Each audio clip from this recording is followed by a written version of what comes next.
Harvey Moise dan Sandra Dewi terdaftar BPJS diperuntukkan orang miskin. Setelah menerima vonis imbas korupsi timah, Harvey Moise dan istri, Sandra Dewi, menjadi perhatian publik. Pasalnya, keduanya diketahui terdaftar sebagai peserta BPJS PBI sejak 2018. Hal ini mengejutkan lantaran bantuan pemerintah itu diperuntukkan orang miskin. Sementara Harvey Moise dan Sandra Dewi bukan termasuk golongan tersebut lantaran memiliki barang mewah, salah satunya jet pribadi. Pihak BPJS pun buka suara usai hal ini viral. Informasi berita menarik lainnya di Google News tribunjatim.com. Kepala Humas BPJS Kesehatan, Rizky Anugerah, membenarkan hal itu. Pihaknya menyebut Harvey dan istrinya terdaftar sebagai peserta penerima bantuan iuran, PBI, APBD. Rizky Anugerah menyebut Harvey Moise bisa terdaftar sebagai peserta PBI karena didaftarkan oleh pemerintah daerah Jakarta. Sehingga, uang iuran BPJS Kesehatan Harvey Moise dan istrinya ditanggung dengan APBD Jakarta. Hasil pengecekan data, nama yang bersangkutan, Harvey Moise, masuk ke dalam segmen PBPU. Peserta bukan penerima upah.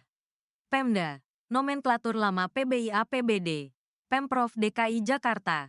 Kata Rizky, Minggu, tanggal 29 Desember tahun 2024, dikutip dari Kompas TV.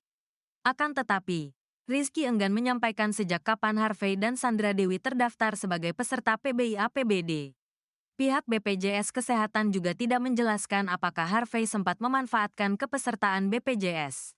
Rizky menjelaskan, kepesertaan PBI APBD yang dimiliki Harvey Moise berbeda dengan PBI Jaminan Kesehatan, JK, yang dibuat untuk masyarakat miskin. Menurutnya, tidak harus miskin untuk terdaftar sebagai peserta PBI APBD.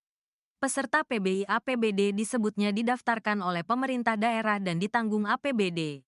Sedangkan kepesertaan PBI JK hanya diberikan kepada masyarakat miskin sesuai data terpadu kesejahteraan sosial, DTKS, Kementerian Sosial dan iurannya ditanggung APBN.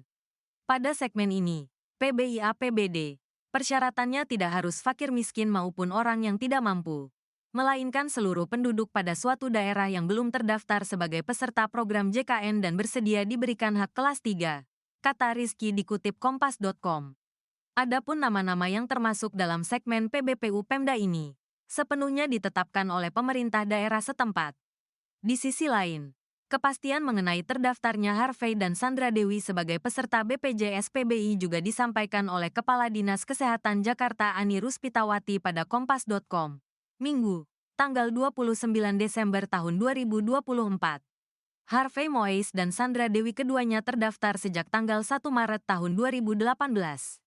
Namun, sejak 2020, Pemprov DKI Jakarta berproses menata ulang data penerima PBI APBD agar lebih tepat sasaran, ujar Ani, dikutip via Kompas TV. Ia menyebut, keduanya terdaftar untuk segmen Jaminan Kesehatan Nasional, JKN, melalui PBI APBD, Anggaran Pendapatan Belanja Daerah. Ani menjelaskan, berdasarkan Pergub Nomor 46 Tahun 2021 tentang penyelenggaraan jaminan kesehatan, ada 3 kriteria yang harus dipenuhi sebagai PBI BPJS Kesehatan. Kriteria pertama, penduduk yang didaftarkan oleh pemerintah Provinsi DKI Jakarta harus memenuhi kriteria. Pertama, memiliki nomor induk kependudukan dan kartu keluarga Provinsi DKI Jakarta, ungkapnya. Kriteria kedua, terdaftar dalam DTKS daerah dan atau warga binaan sosial, warga binaan pemasyarakatan, atau orang terlantar, katanya.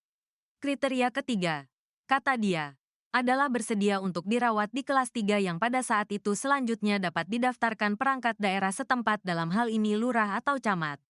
Ia menambahkan, saat ini Dinkes Jakarta terus berproses menata ulang data penerima PBI APBD agar lebih tepat sasaran selama 4 tahun terakhir.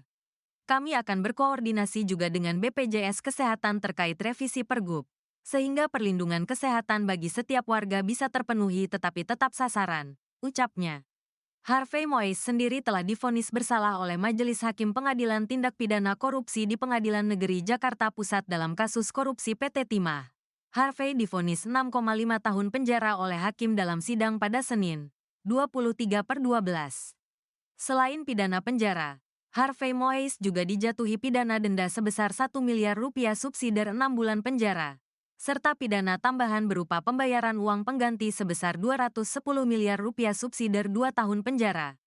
Putusan hakim tersebut lebih rendah dari tuntutan jaksa, yakni kurungan 12 tahun penjara, denda 1 miliar rupiah subsidi 1 tahun penjara, dan uang pengganti 210 miliar rupiah subsidi 6 tahun penjara.